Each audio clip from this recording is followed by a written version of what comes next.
this video, I'm gonna teach you how to open Blender without a graphics card. It's a very easy process, so make sure to follow along. In this video, I'm gonna be discussing the possibility of using Blender and its features if you don't have a dedicated graphics card on your PC or laptop.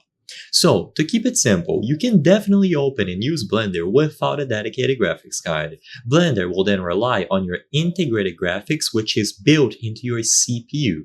However, it's crucial to manage your expectations. Performance will be significantly limited compared to a system with a dedicated GPU, especially on features like rendering. So you will be able to sculpt freely, you will be able to model, do whatever you wish, but when it comes to rendering, it can be significantly slowed down if you use your CPU for that instead of a dedicated graphics unit. So, Blender is going to work without a dedicated graphics card, and you will be able to improve your experience through various different methods that I'm going to mention shortly. But first, I wanted to cover the system requirements for Blender. You can find them available when you visit blender.org, go over to download, and you will find the requirements available here.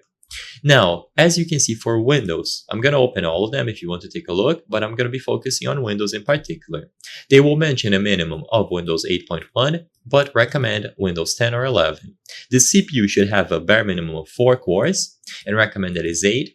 RAM should be a bare minimum of 8 GB with recommended 32. And finally, for the GPU, which of course you don't have a dedicated graphics unit, they will say 2 GB of VRAM with OpenGL or 8 GB of VRAM as recommended. So you can still run even if you don't have the dedicated graphics card, but the most important thing is the OpenGL support. If you try to open Blender and it gives you an error telling you that your CPU or your integrated graphics unit does not support the OpenGL version that they require, then sadly there is no way to circumvent that. The best course of action, like I said, is to try to download Blender and see how it runs. Every single computer is different, so you will never know until you try. It is certainly possible to run it. Like I said, you can do modeling, sculpting, animation, but rendering might be a problem. Keep that in mind. Remember to close down any unused applications, dedicate as much system memory as you can to Blender, and you should have an okay experience even without a dedicated graphics card. I hope I was able to help you on how to open Blender without graphics card.